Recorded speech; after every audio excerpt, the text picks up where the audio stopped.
Thank you for joining us today. Just a few points before we get started. Please stay muted and keep your camera off until you're invited to speak. To ask a question or share a comment, please use the raise hand feature.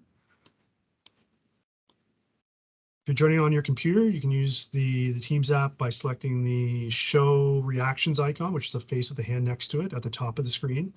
And on the menu that appears, click the raise hand icon. Or on the mobile app, if you tap the three dots icon at the bottom of your screen, and then on the menu that appears, it's tap the raise hand icon. For anyone joining by phone, it's *5 to raise and lower your hand. Please remember to lower your hand after you've shared a comment. We will try to call on people to share their questions in the order that hands have been raised. We ask that you please keep your questions or comments to 2 minutes or less.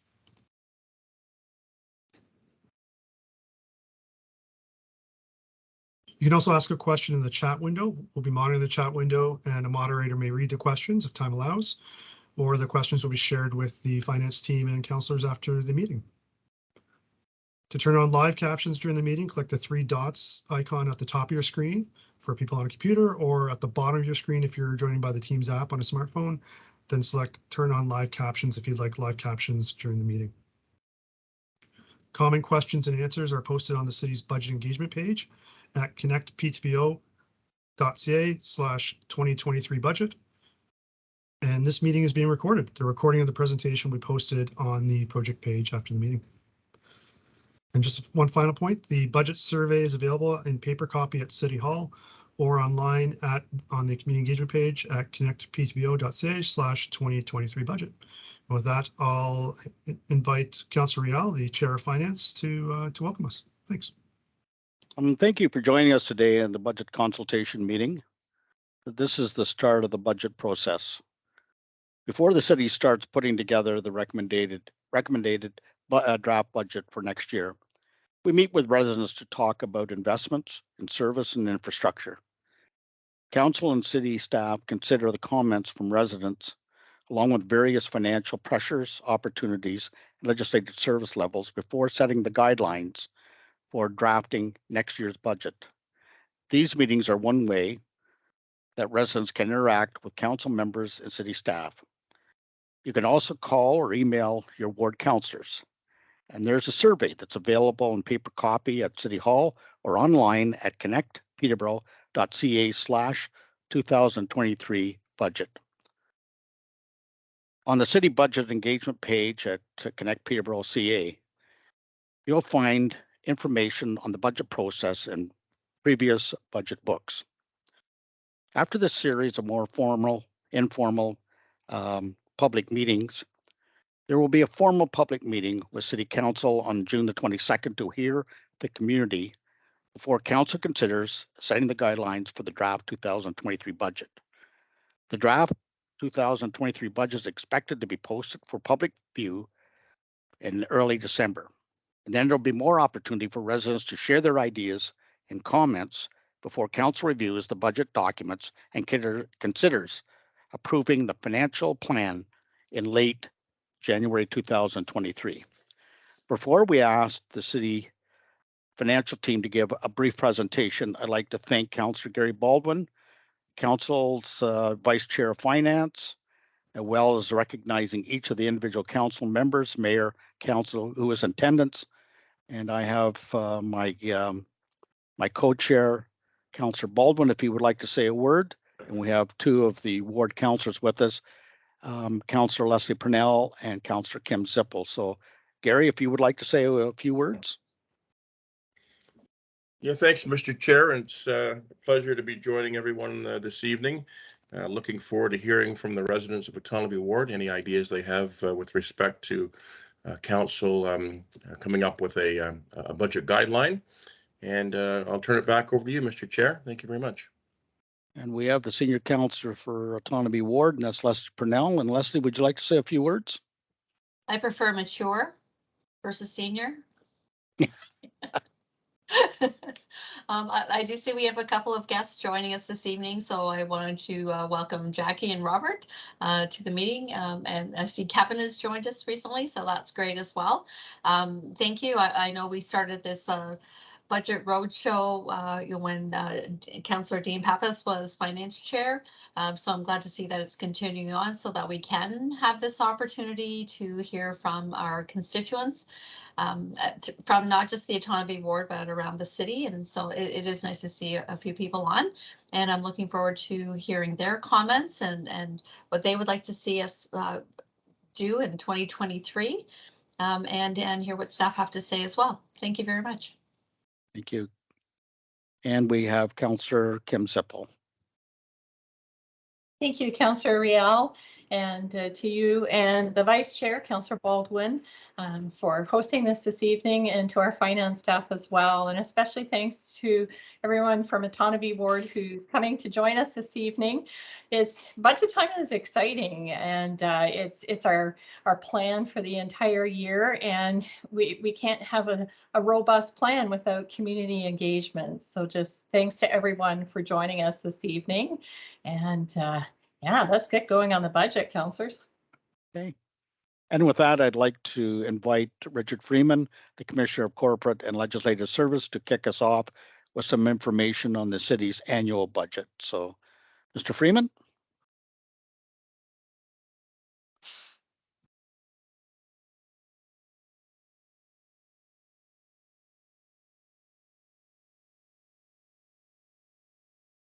Mr. Chairman, if I'll just get you to confirm that you can actually see my presentation here this evening. I can see it, Richard. All right, thanks. And it's good to be with you again this evening. And man, I really appreciated that enthusiasm from Councillor Zippel. And absolutely, the budget is where it's at, and we're excited once again to be embarking on putting the budget together. It is a big task, and there's lots of steps in that process, and certainly we're at the beginning of that. And want to talk just a little bit about what the process looks like in terms of public engagement. There's lots of opportunities to be engaged with the process, and we have begun this year once again with the virtual drop-in sessions in each of the wards. And as you can see on the slide here, I'm showing this evening that there's numerous opportunities for public participation in the budget throughout that entire process. And after we hear from the public during these ward engagement sessions throughout the spring and summer, staff will develop the draft 2023 budget. We're anticipating that we will be presenting the guideline report in June and July of this year. And once again, on June 22nd, there will be another kind of formal opportunity to engage with the budget process. In the fall, then we would anticipate that in December, actually, to the new council, the incoming council after the municipal election, we will be presenting the draft 2023 budget, and then hopefully come the new year in January 10th, and then the week of the 16th to the 19th, 2023, we will have those budget deliberations with expected council approval of a formal 2023 budget late in January of next year. So lots of steps in the process. Just to begin this evening in terms of the presentation, I just want to provide some context to the budget, and just in terms of some numbers, and just a couple of high-level slides. And this first one is, where does the city get its money from? And you can see here that on the left-hand side of the chart, you know, a full 49% actually of the revenues that the city takes in 2022 will come from property taxation. So it's a significant piece of our budget, and it's an important revenue source. And we want to make sure that we hear from the constituents of Peterborough in terms of how they want those funds to be spent. There's a number of other pieces in the pie that you can see here on the screen this evening, and I'm not going to go through each one, but there's a number of sources of revenue from such as sources of grant funding from both the federal and provincial levels of government, and that can take the form of, you know, provincial gas tax or federal gas tax. There's, you know, fees for certain services such as building permit fees. investment income, development charges, rental fees, gaming revenues from the casino, and so on and so on. So a number of sources of revenue that the city uses to finance its budget. Of course, the next slide shows where do those funds go? How are they spent? And you can see here that at a fairly high level, we've divvied up the 2022 budget in a number of ways. There's actually $298 million of costs that are represented here in the pie chart this evening. Of course, much of it is for legislative requirements and provincial program delivery and essential services. But there's also a number of other considerations, such as various operating costs, everything from heat and electricity, maintenance costs for city facilities, wages for the staff that deliver the services and programs like recreation and social services, possibly garbage collection, plowing roads and sidewalks, transit drivers, police and fire, and so on and so on. And you can see on the pie chart here this evening that there's a number of departmental budgets represented, or pieces of the pie. And if I begin at that kind of 1 o'clock area here, just at council right at 12 o'clock on the pie chart, and then at 1 o'clock we have the office of the CAO, which includes communications and fire services and emergency management. We then, next to that, at about 2 o'clock on the pie chart, we have corporate and legislative services. And that's an area that provides a lot of both internal and external services to the community. It includes the city's clerk's office, human resources, legal services, financial services, the tax office, facilities management, and information technology. At about that 3 and 4 o'clock position, we have infrastructure and planning services, which includes the engineering and construction division, public works, waste management, the airport, transit planning, building, and as well as other areas of the city. At the large chunk of the pie here at the beginning, at that 5 o'clock, right around to the 9 o'clock position, is the community services department, and that includes social services, the city's arenas and recreation programs, the art gallery, the museum, the library, the city's marina, and among other areas. And then a couple of the other remaining pieces of the pie here. We have transfers to external organizations. So that includes areas like the police services, Peterborough Public Health, Peterborough Economic Development, Fairhaven, the Peterborough County for paramedic services, the Humane Society, and the business improvement areas. So dollars spent in the city's budget across a wide array of services in the city. When we turn to the capital side, where does the capital budget, the funds spent? And for 2022, the capital budget was over $93 million. It was a large capital budget this past year. And you can see that the lion's share of it here with the green portion of the pie here is in infrastructure and planning services. So that includes things like roads and bridge construction, storm and sanitary sewer networks, and the purchase of major pieces of equipment. At that kind of 2 and 3 o'clock position, we have corporate and legislative services, and the large portion there would be for various facilities, to provide services, and everything from putting a new roof on the Healthy Planet Arena, or providing a new splash pad in the community. Other pieces here include the CAO with major pieces of equipment and mostly fire services, or the police services for various vehicles and equipment that they would have. As we turn our minds to the 2023 budget and consider the budget process, there have been a number of considerations that the budget team are making, and certainly this evening we want to hear about community priorities. There's certainly lots of legislative program requirements. There's demands for services and infrastructure, and of course the key thing is how do we balance those wants and needs with the funding available, and that becomes the piece of the task that is both interesting and very challenging in the process. And I just want to take a moment in these next 3 slides actually and highlight some of the considerations and impacts that staff, even at this early stage in the process, are already starting to turn our minds to. The first one, of course, is, and we've mentioned it already, is investing in infrastructure. We want to continue to invest in infrastructure. Council has a capital financing policy in place that allows for a maximum increase of 1% of the all-inclusive rate increase to support the capital program.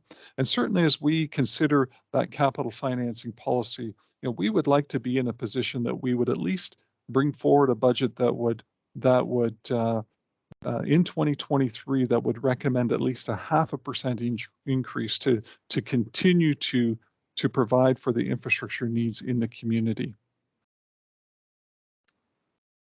This next one, impact that we're tracking, and we can certainly see it as we go to the pump to fill up our vehicle. We have seen quite an escalation actually in fuel prices recently. And when we consider what does that mean for our 2023 budget, and to put some context into what we're seeing at the pump, and of course we're as the city of Peterborough, much like any of the vehicle owners in the city of Peterborough, we're subject to the impact of what's happening in the world markets and the instability that we're seeing in the markets. And right now, we're estimating that impact to be roughly about $1 million for our upcoming 2023 budget. And to put that into some context in terms of just a price per liter, for every penny of liter increase in price, that roughly equates to about $30,000. So quite a significant impact in our operating budget, and certainly a key impact that we're monitoring as we move forward. And then lastly, the one I want to mention here this evening, and we have again seen some recent escalation in costs within our operating budget, and that's with insurance. And certainly we have seen in the last couple of years a hardening in the insurance markets. And I know many homeowners here in Peterborough have experienced that same thing.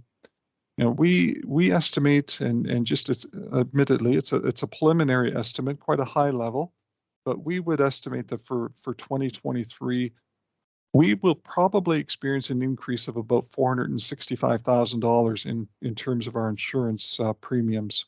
And as you can see here, the notation on the screen, that's already on top of a 76% increase that we've seen in both 2021 and 2022. So that $465,000 would equate to possibly another 20% increase in 2023. Councillor Rial in his opening remarks referred to the city's webpage and the information that we have on our city's website in terms of our budget for 2023, and we have simply a wealth of information there on the city's website, and I just want to make mention to that. And there's a lot of great information there. Certainly, when we compile the budget documents as we go later in the year, we'll certainly be updating the website as information becomes available. Along with the budget books and other financial reports, we also have information about the public consultation and information from these drop-in meetings, as well as the public survey. I alluded to information about where does your tax dollars go and where does the city get its money, and we certainly go to a fair bit of length in terms of providing visibility to the citizens in Peterborough, and try to bring it right down to, for every what does it mean for my property in the city of Peterborough? And so based on $100,000 of residential property assessment, how does that break down in terms of the services that are provided to me as a resident in Peterborough? The last thing I want to mention here this evening, and with this, Brendan, I'll turn it back over to you. I just want to make sure to give a reminder and a plug to complete our budget survey, and that's found on peterboroughconnect.ca, and that is very helpful here in terms of providing input into our budget process. And so with that, Brendan, I'll turn it back over to you this evening. Thanks, Richard. And I'll just bring it back up to screen on how to raise a hand and some of the points.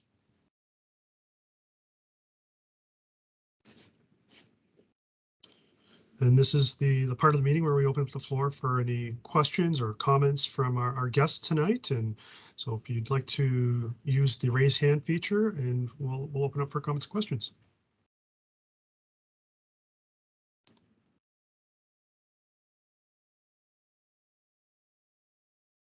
We do have some common questions that have been collected beforehand. I'm not sure. Oh, Councillor Baldwin, I see a raise hand from Councillor Baldwin.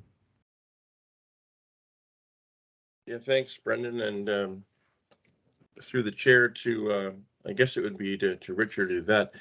One of the things that we haven't seen over the last year has been very much casino revenue. I know when council agreed to build the casino, my understanding was, and I think it still hasn't changed, is that the revenue from the slot machines would be used by council for construction projects. I'm just wondering the mechanics of that. If we start to see, more people going back to the slots, the assumption being that we're going to have much more revenue in 2022 than we did in 2021. So the mechanics of that, I guess the question through you, Mr. Chair, would be to Richard, if that money would go into reserve, as I understand it, and it would be then accumulating, and then we would have an opportunity to use that revenue for capital projects. The question I've got is, if we're looking at a 0.5% that we could invest into capital, will that 0.5% include the revenue from the casino, or would the revenue from the casino substitute for that 0.5? In other words, if we're getting lots of revenue that we could use for capital projects in 2023, would we still be budgeting the 0.5 for capital projects, or would we be in a wait and see kind of a situation depending on the revenue that's generated from the slots? So lots in there, but I thought I'd throw that out there before other members of the community could ask some questions. Thanks, Mr. Chair.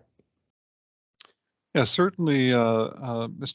Councillor Baldwin. There's a lot of good information, good questions there. So as you alluded to, the Council has instituted a policy whereby the casino gaming revenues, we have funneled those historically into the capital program. And to date, we've actually used them to bolster the capital program and to provide additional financing. Now, to your point, and one of your earlier comments there, we've certainly seen, with the pandemic restrictions and as the province has had to ratchet back in terms of the activity at the casino. We've certainly seen the gaming revenues decrease, and now we're starting to, with restrictions lifting, they've started to rebound a little bit.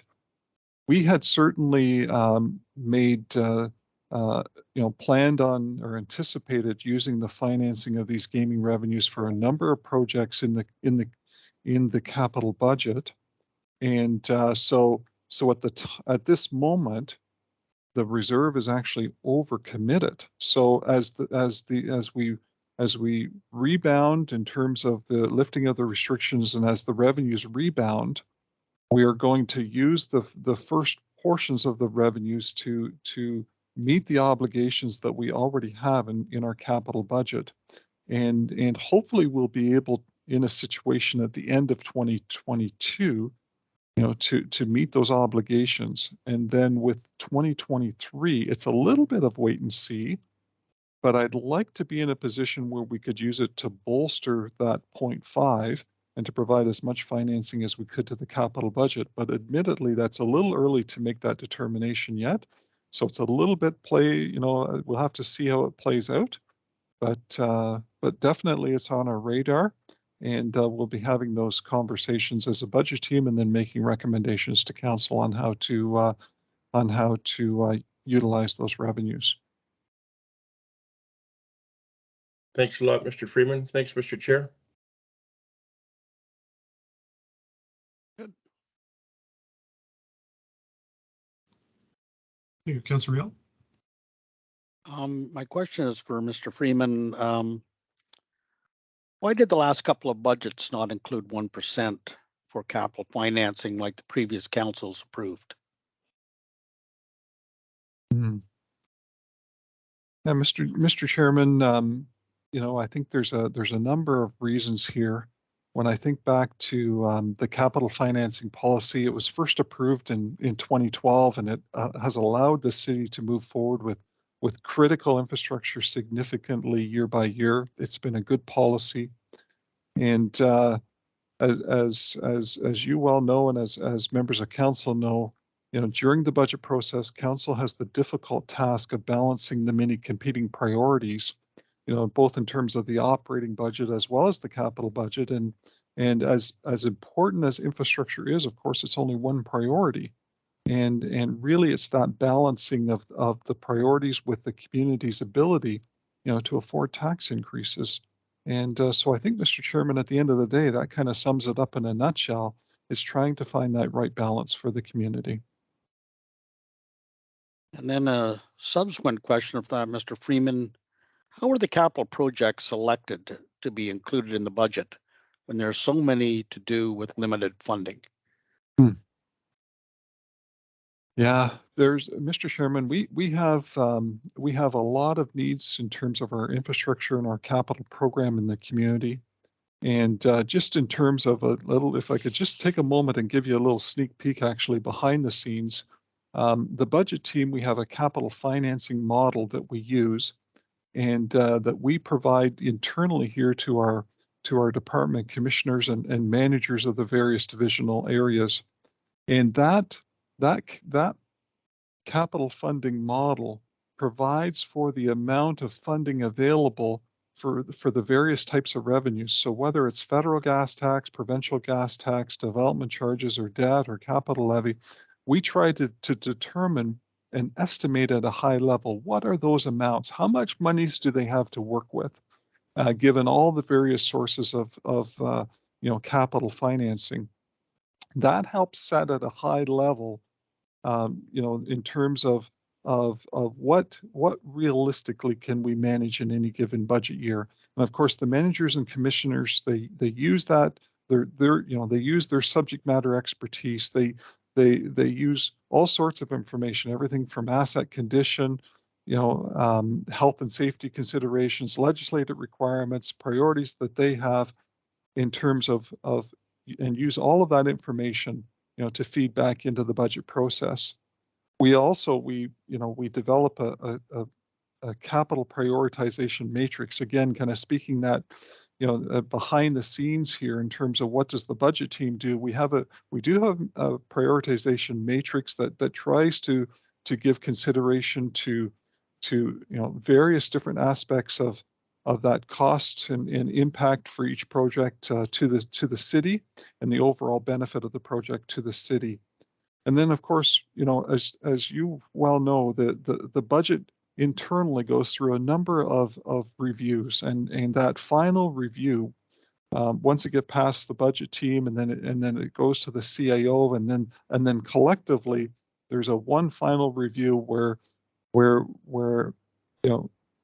we as a senior leadership here at the city, we kind of debate back and forth. What are the priorities that that have been presented?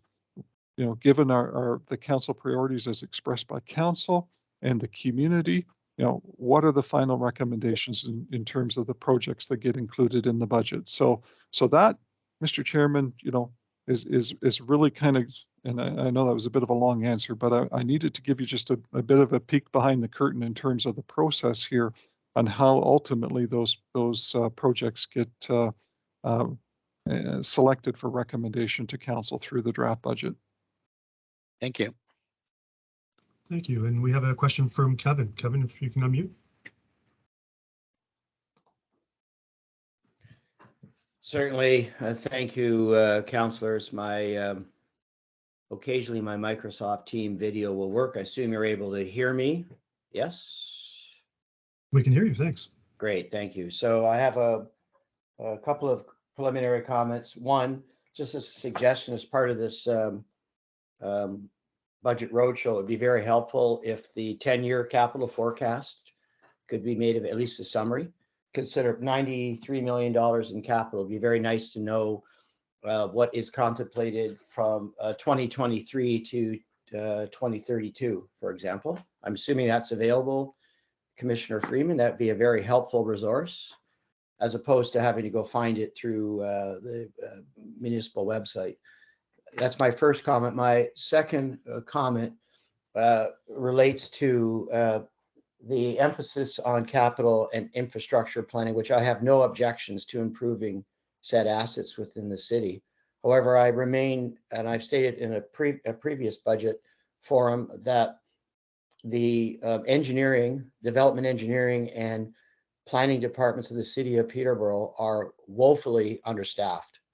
There's just simply not possible for those departments to keep abreast of or in front of the evolving and fundamentally changed nature of the development industry.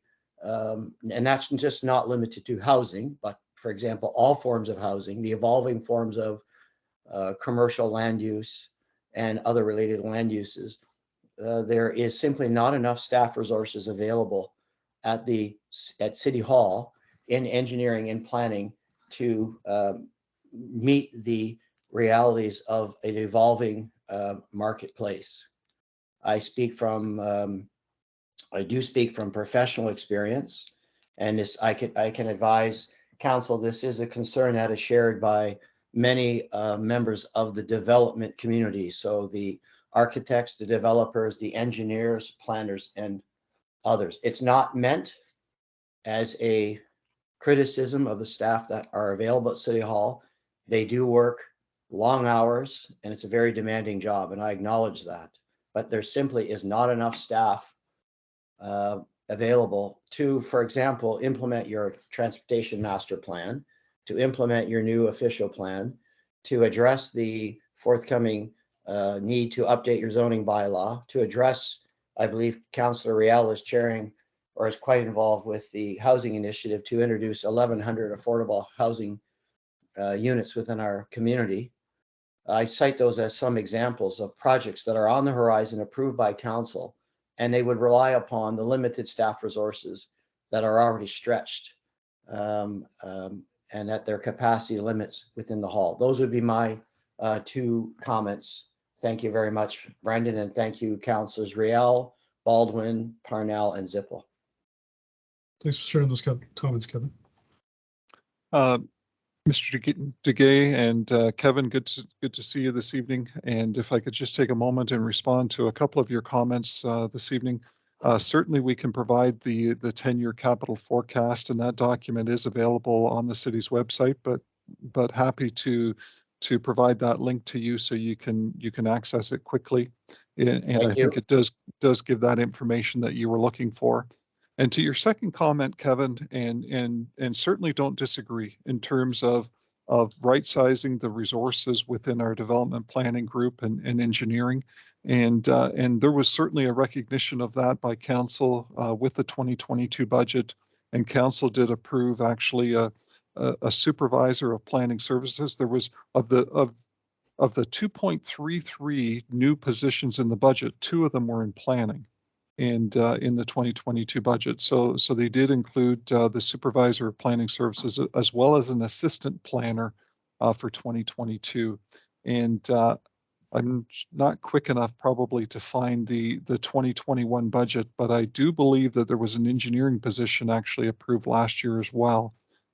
So there's certainly a recognition by council of those are areas of resource pressures from a staffing perspective, and they have responded accordingly. Thank you.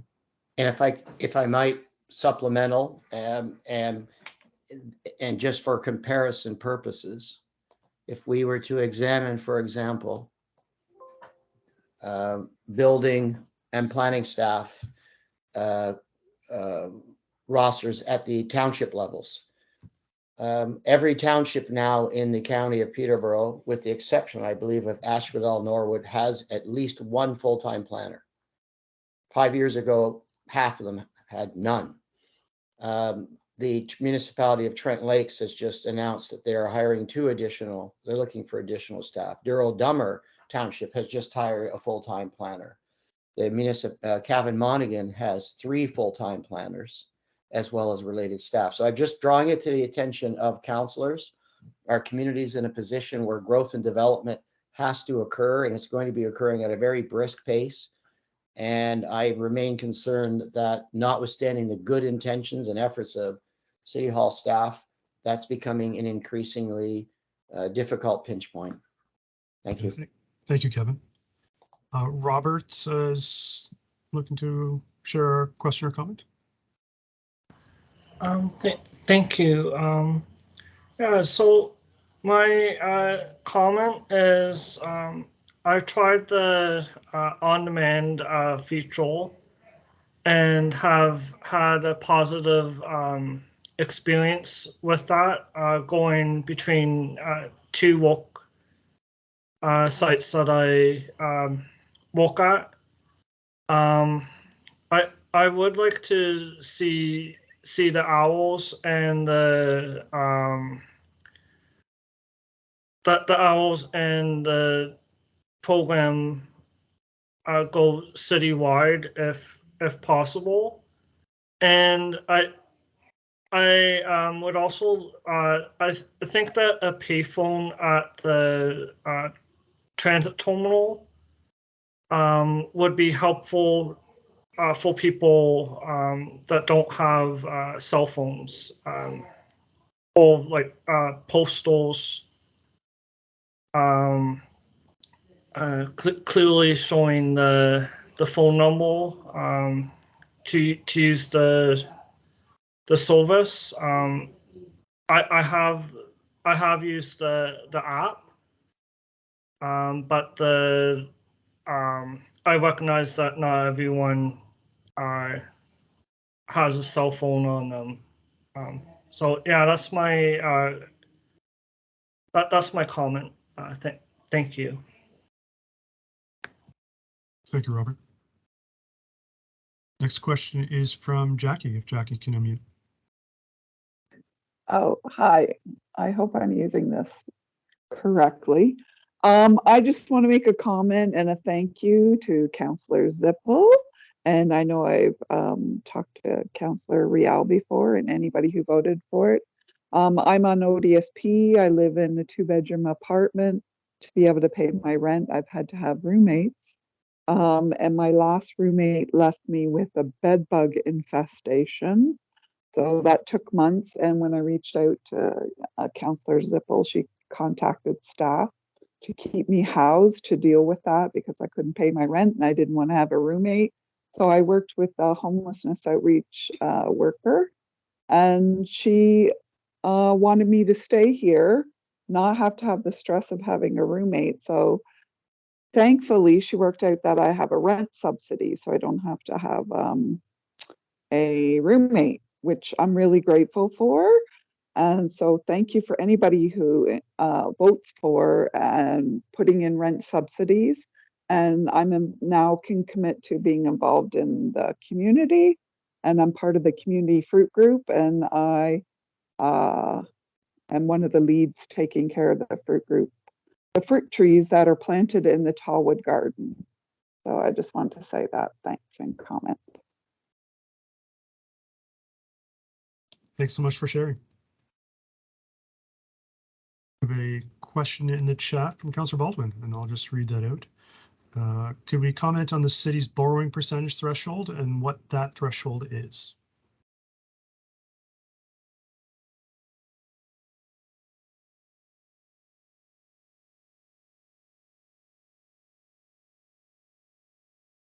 Mr. Chairman, I can begin that the answer there, and perhaps Ms. Poplinski might help me out. But the city's debt percentage, and it gets measured actually as a percentage of own source revenues, and it's a provincial formula actually that the city uses, and they have a guideline or a threshold, and that we must operate within. Their guideline is actually fairly generous. The city of Peterborough actually has its own internal, more stringent guideline percentage. And the provincial one is 25% of own source revenues. And the city's currently has an internal threshold that I believe is 16.5%. And I might just look to either Ms. Poplinski or Mr. McDougall, who's on the phone, to actually let me know where we're at with that. I know we're certainly well within that limit, but I know that I believe it's it's less than our 16.5, but I might have to get them to help me with the specific amount.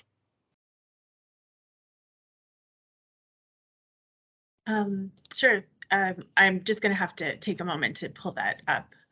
I don't have that open right in front of me. Thanks, Yvette.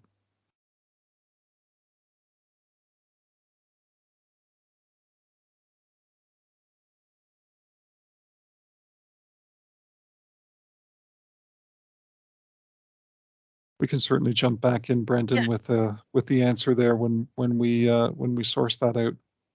Okay, thank you. Councillor Riel has next question. Richard, why does the budget include contributions to reserves, and why should I pay now for costs that will be something in the future? I know you talked about it in your opening remarks. Yeah, no, I appreciate the question, and it's an important question. Certainly reserves and reserve funds, they're established by council or sometimes by statute and legislation. They help with long-term financial stability and financial planning by setting aside funds now to help, offsetting those future expenses. And certainly, as it's not a matter of building up reserves to have more money in the bank. It's not the intent. But what we're trying to do is to build up reserves in a responsible way in the budget process that then provides for the money that will be needed in the future when we need to replace and maintain infrastructure. And so really it's from that capital financing, perspective that we build up the reserves. And I could just use an example of, as just a city asset, such as, equipment that's being used to provide services. And we see, lots of heavy equipment and trucks and specialized equipment throughout the city when we're out and about. And sometimes, given the specialized nature of that equipment, is very expensive. And so it's helpful to set aside monies a little bit at a time so that when we need to replace that specialized expensive equipment, then we're not asking for the taxpayer to fund that cost all at one time. And so spreading out the cost over time certainly enables us to manage that from a budget perspective that much more smoothly. Thank you. And Mr. Chairman, if I could jump back in, I know I'll defer to you here, Yvette. Thank you. Yeah, I see Yvette's back. Yes, thanks. So for 2022, we are at 14% within that limit that Mr. Freeman referenced earlier. and we're forecasting that for 2023 will be at 11%. So well within the provincial limit of 25% of our own source revenues and within our own internal maximum of 16%.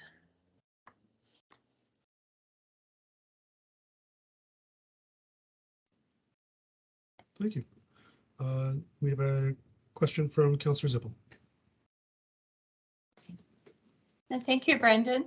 And Richard, I wanted to ask a question about a report that's currently before council this cycle in April, and it was a response from planning staff to the report on the official plan community policy proposals. And one of the policy proposals was looking at land securement. And our official plan does commit to the establishment of a land securement fund to contribute to the cost of acquiring land within the natural heritage system. So moving forward past this response to the community, how would that land securement fund be set up? And would it require a motion of council to do that, or will it happen through implementation of the official plan? What will that look like moving forward?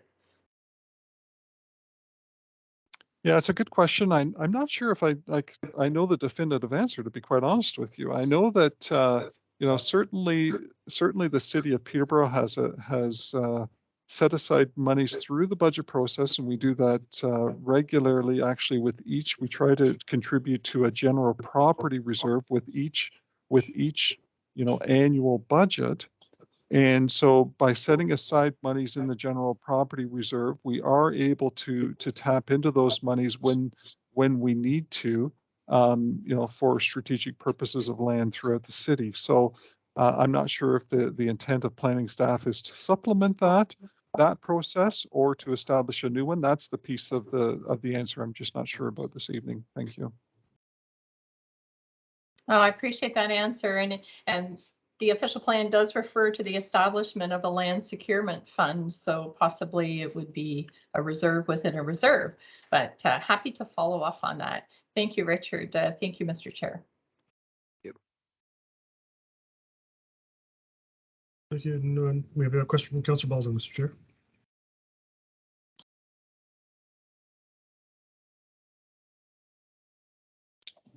Yeah, thanks, Mr. Chair, and that Yvette, thanks for the answer on the threshold or the guideline number. Where I was going with that, the supplementary would be, it's been asked to me, you know, some communities have a lot of we'll just use recreational projects as an example. We're trying to address that recreational requirement now with the new twin pad and aquatic center.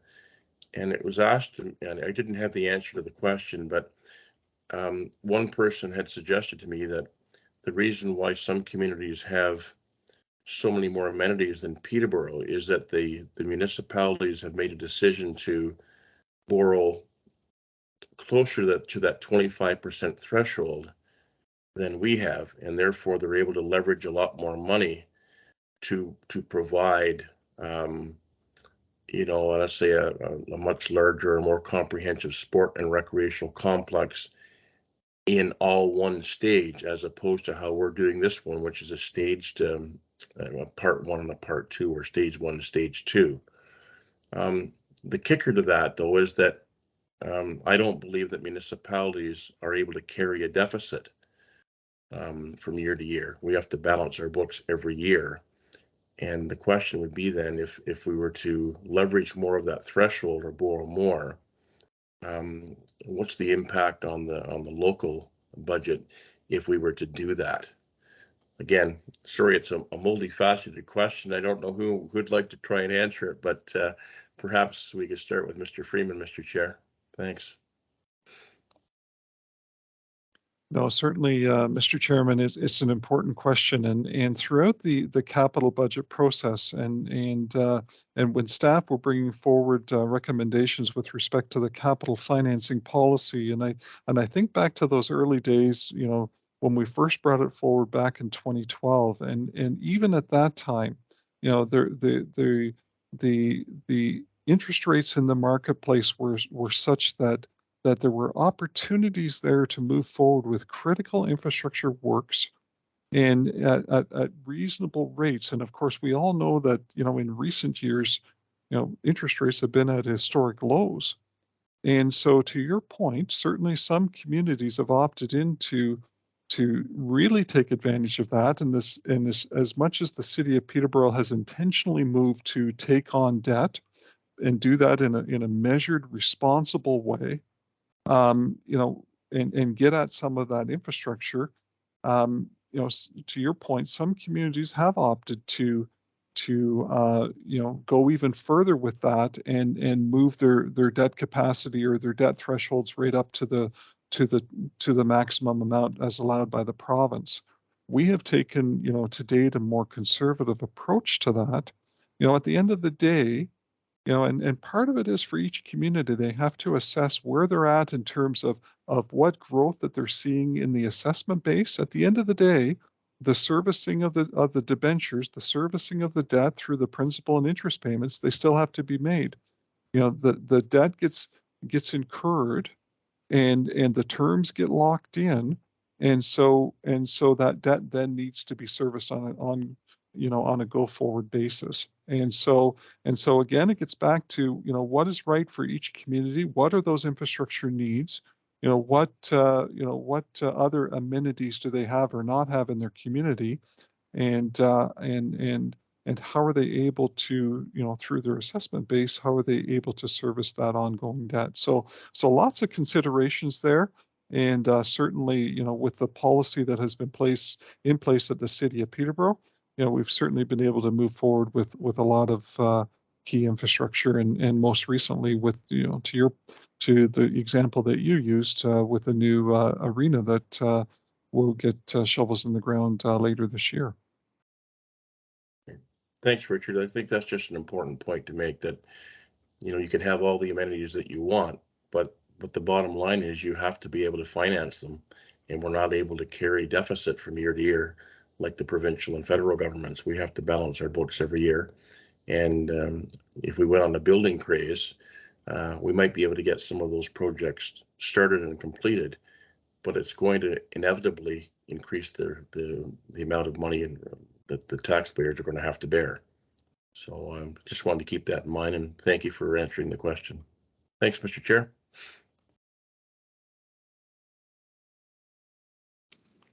Thank you, Mr. Chair. And you see your hands up, and I think we're coming up in the period for wrap-up comments as well. So I'll pass over to you, Mr. Chair. We have time for one more question, or? Absolutely, whatever you decide. Okay. Piggybacking on what Councillor Baldwin asked, Richard, could you explain a little bit why the city issues debt almost every year, and can we afford more debt?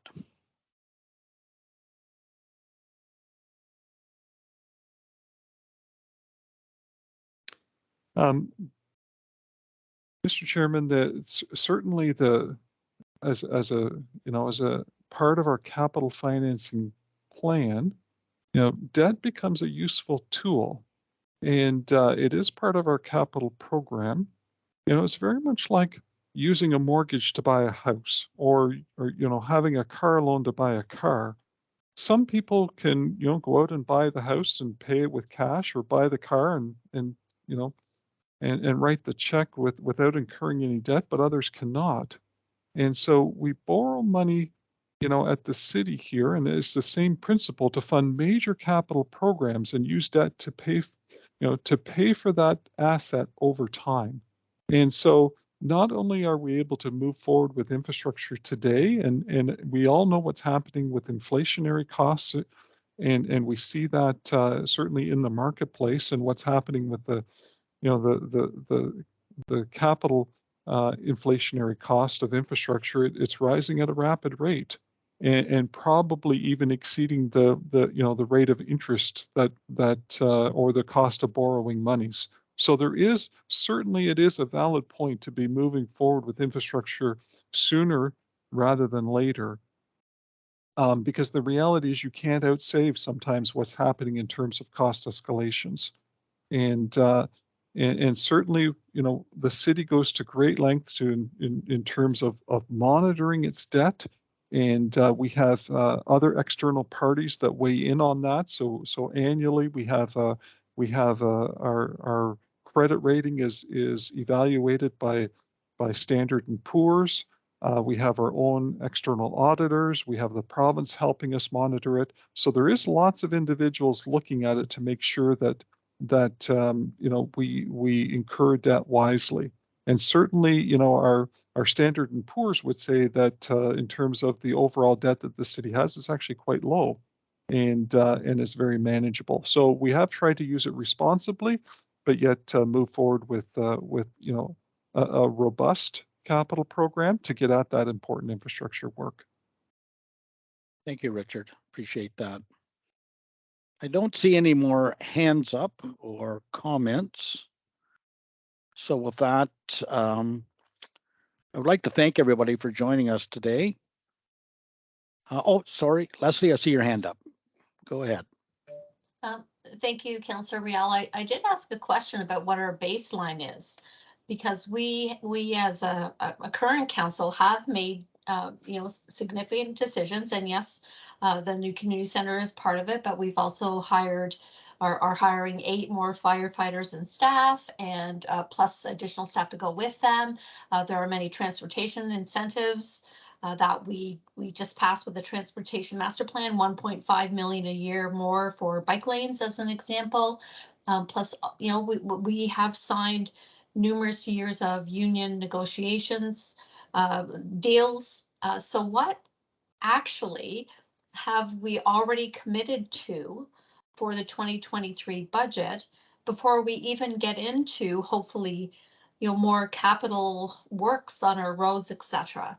So what is the baseline that we are dealing with from the decisions already made? That was in the chat. Yep, I see that now. Thank you, Councillor Parnell, and I can certainly take a stab at that. And again, I think part of the answers to your questions are going to come forward and get reported out to the public as we go through the budget process. I know that as part of the budget guideline report in June, we'll certainly give. We'll certainly be identifying, to your point, those what are the commitments that have already been made, and in terms of both dollar amount, and then how does that impact, our baseline budget? And I can speak to it at a fairly high level this evening. And I know that you mentioned a couple of things. You mentioned, the moving forward with the new arena project, and that certainly will, in terms of our 2023 budget, that will mean that we need to set aside monies to begin to finance that build, and we certainly were prepared to do that, and we'd certainly laid that out in the report that was in front of council when they made the decision, and we felt that was very manageable. You referred a moment ago to the 8 additional firefighters and the need to increase the complement of fire suppression staff, and certainly that hadn't been changed since the late 60s, and here in the city of Peterborough. And certainly council, as they considered our community today compared to what it looked like in the late 60s, a lot of things have changed, and move forward with increasing that fire services complement. How is that going to impact the 2023 budget? And I can speak to that at a fairly high level this evening. That in terms of a dollar value, and I might have to get Bill to jump in and correct me here, but I believe in terms of dollar value, that impact in 2023 is around just a little bit over $300,000. Certainly, some of that impact will already be included within the 2022 budget, and then of course, as you well know, as staff come in, and you refer to collective agreements, they will come in and progress through a salary grid over a series of years, and that's certainly true of the fire suppression staff through our collective bargain, collective agreements that we have in place with the Fire Association. So all of that has been factored in, and we're able to accommodate that in the 2023 budget. And in terms of what does that all mean for a rate increase? And again, I'm kind of just anecdotally saying, here tonight, in this evening, although, we're at the beginning of the conversation, what does that mean? Does that probably means to maintain levels of services, just to maintain what we're doing and provide for the normal escalation in terms of costs and some of the commitments that you referred to. We're probably, starting at that, that 2.5% point. If I'm just again at a very, very high level. And so, that becomes really and part of the process in terms of the budget guideline is identifying, what are those key pressure points? What do we have commitments that we need to make? And then if we want to enhance our services to the community and enhance our infrastructure, then what is that impact over and above that? So I think that's really turning our minds to that guideline report that's coming forward in that June, July timeframe. Hopefully, Councillor Parnell, that answers a little bit the questions that you were asking there.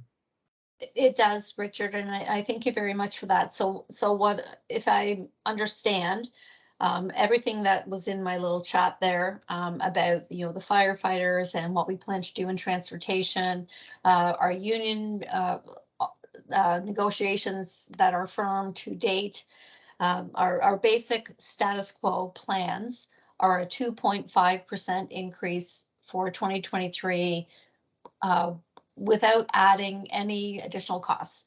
And so, but does that include our 0.5 or a 1% tax levy on expanding our capital? Or is that in addition to the 2.5?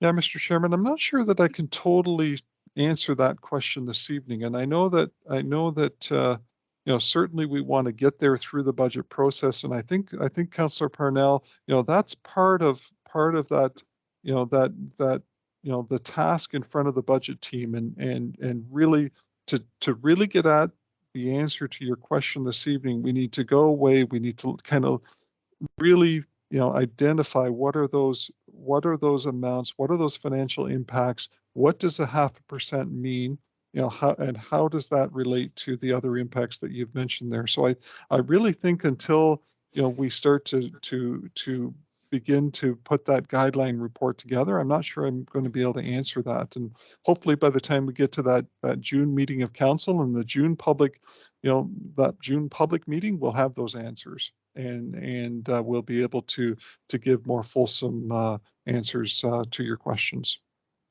Okay, thank you very much, Richard. I just was really curious about what we've already obligated the next term of council to start off with their very first budget once they're elected, and so that's what I'm looking for, and I thank you for your answers. Thank you. Okay. Thank you. With that, I think we're coming to a close, and I want to thank you for joining us today. The recording of this presentation will be posted on Budget Engage page at connectpeterborough.ca/2023 budget for the people to watch when it's convenient for them. We have 3 more of these information sessions scheduled over the next 3 weeks, with the next one being Otonabee Ward, and that will be on Thursday, April the 14th at 6 o'clock. The formal public meeting of the 2023 budget guideline will be on June the 22nd before council, considering setting the guidelines for drafting the recommended 2023 budget. This is just the start of the 2023 budget process. The draft budget is expected to be released for public review on December the 5th, 2022, with more public meetings in January 2023 before council consider approving the plan in late January 2023. Is there any comments from my council members that are on tonight before we leave? And I don't see I would it. just say thank you. I would just say thank you to the people who did join us tonight.